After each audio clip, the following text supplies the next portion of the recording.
वहाँ बंदनाई बोल रहे थे कि यदि स्त्रियाँ भी खब्बे बस बैठियाँ तो इस तरह एक सज्जा बस बैठी विवाह संस्कार हो गए थे पहले हमारा विवाह संस्कार हुए पहले हमारा लगन हो जाए थे पहले लगन लग गया लगने से मेरे माता पिता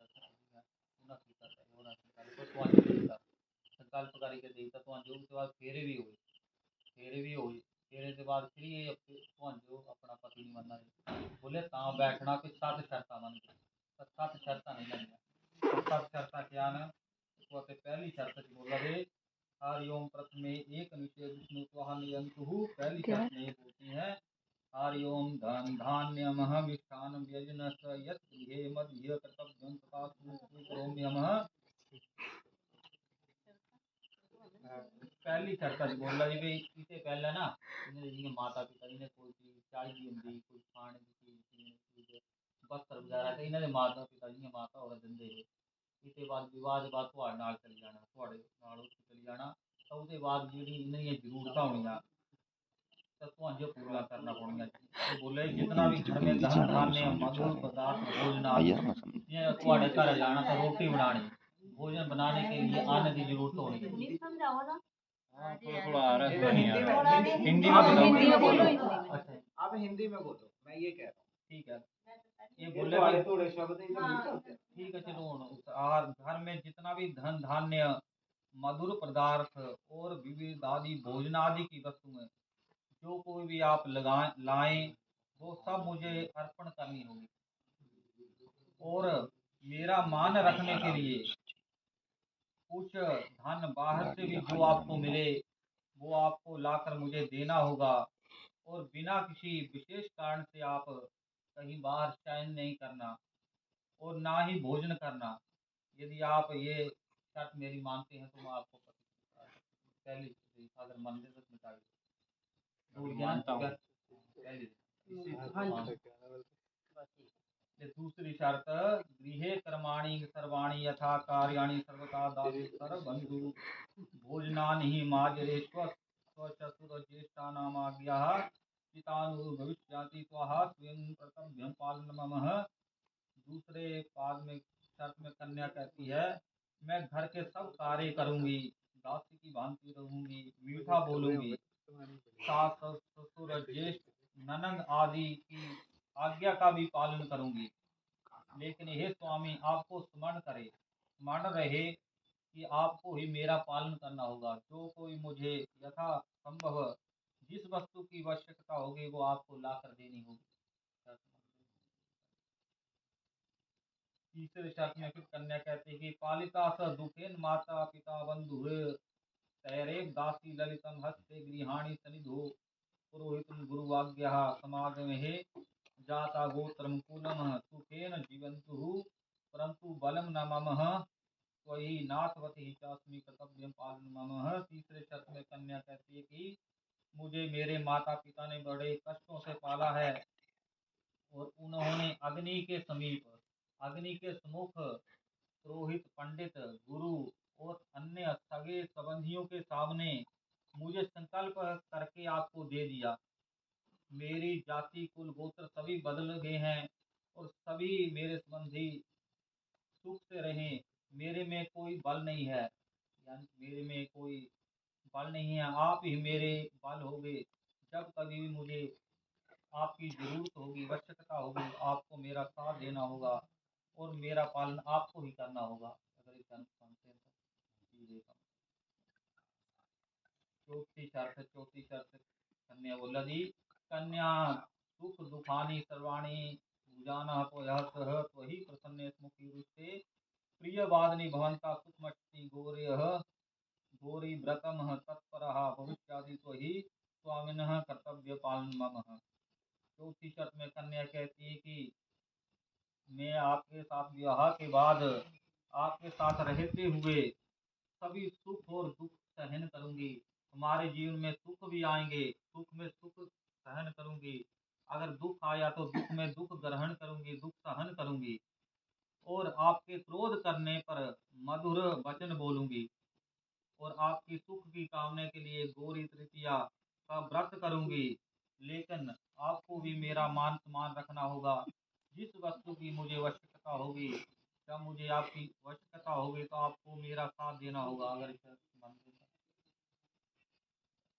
पंचमी शर्त थी कन्या बोला जी कुटुम्बं पालने मत्वया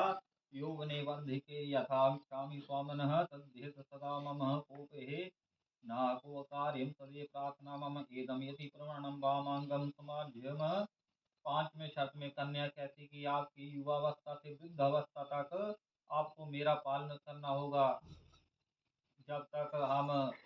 जीवन जीने के बाद जब वृद्ध भी हो जाएं तो वृद्ध अवस्था तक भी आपको मेरा पालन करना होगा, मेरी बातों को मानना होगा और मेरा सुख दुख में साथ देना होगा। और जब भी जरूरत में मैं आपके से कुछ मांगूं तो मुझे मेरी मांग को पूरा करना होगा। और कई बार बार कोई ऐसी चीज बार बार भी मांगनी पड़ती है तो मेरे बार बार मांगने पर भी आपने क्रोध नहीं करना। और यदि मेरी ये प्रार्थना आप स्वीकार करते हैं तो मैं आपको स्वीकार करती हूँ। में सरस्वती कन्या बोला कि सर्वे बंधु जना स्वामिन भवतो दासम तथा जल पात्र कंकणाम दत्तम प्रेम पूर्वकम वाच्य गतम बंधु भी वश्य सहसः नृणाम यदः दुरुस्वहा कारिहि कृतिहि। छठी शर्त में फिर कन्या कहती है कि हे स्वामिन मेरे हे संबंधियों ने कंकण बांध कर मुझे संकल्प करके आपको दे दिया है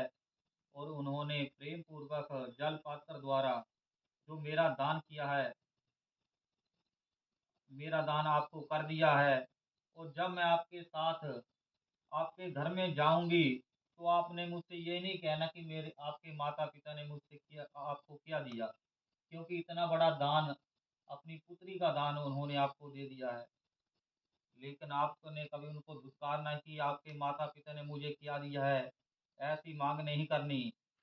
और एक साथ रहने पर प्राय झगड़ा हो जाता है, जब साथ में रहेंगे तो झगड़ा भी हो जाएगा। और झगड़ा जब हो जाए क्रोध आ जाए तो हर क्रोध और झगड़े को मुझे माफ करना है और मेरा हर समय मेरी रक्षा करनी है, मेरा पालन करना है। अगर आपको इस शर्त मंजूर है। सतवीं शर्त है सतमी लाइट ही बुझाई थी। सतवीं शर्त फिरी कन्या बोला जी सब कुछ करने ओम बोले तो यज्ञ मुंडू को तो विवाहे कोई लाड़ा दुर्जन गया कन्या दाने ऑपरेटर नहीं है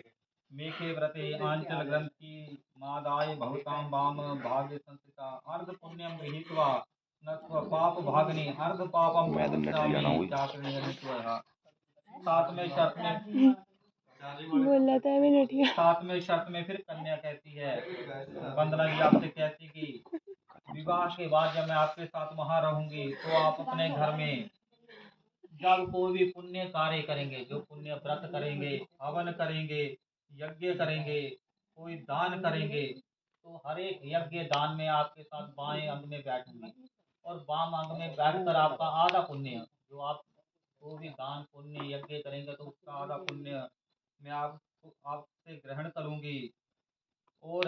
लेकिन पाप का आधा भाग जो पाप होगा वो आपको ही ग्रहण करना होगा। और जैसे घर में रहते हुए घर में ये काम करेंगी जो अज्ञात पाप हो जाते हैं जी ये वो पाप भी आपको ग्रहण करने पड़ेंगे। जैसे अग्नि जलाते हुए समय कई जीव जल जाते हैं और उन यज्ञ जीवों की हत्या से पाप से निवारण के करने के लिए मैं जैसे काक आदि गऊ को भोजन देकर वो पाप जो खत्म हो जाते हैं। जब हम गाय को भोजन देते हैं गऊ को भोजन देते हैं तो सुबह उठकर जल्दी रोटी बनाकर पहले गाय को देनी चाहिए, जिससे जो अज्ञात पाप है वो हमारे दूर हो जाएं। और वो पाप भी आपको ग्रहण करने पड़ेंगे लेकिन मैं वो पुण्य करूंगी जिससे वो हमारे पाप नष्ट हो जाएं। और पाप का भाग मैं आपका ग्रहण नहीं करूंगी। अगर आप मेरी सभी शर्तों को मंजूर करते हैं कि हर सुख दुख में हर जगह आपको मेरा साथ देना पड़ेगा, मेरे जो भी संबंधी हैं उनका मान सम्मान आपको ही रखना पड़ेगा। अगर ये शर्त मानते हैं तो तस्वीर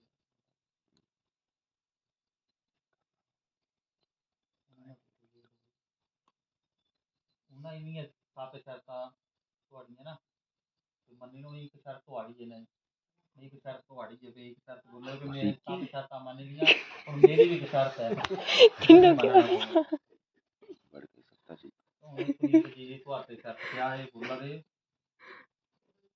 कि आदो धर्म दरा टाटा कुटुंब बालाजी सुख दा प्रिय भाषणी ਰੁਕੋ ਦੋ ਦਿਨ क्रोध आलस्य विवर्जिता सुख करी नित्य सब कुछ करने को लगा दी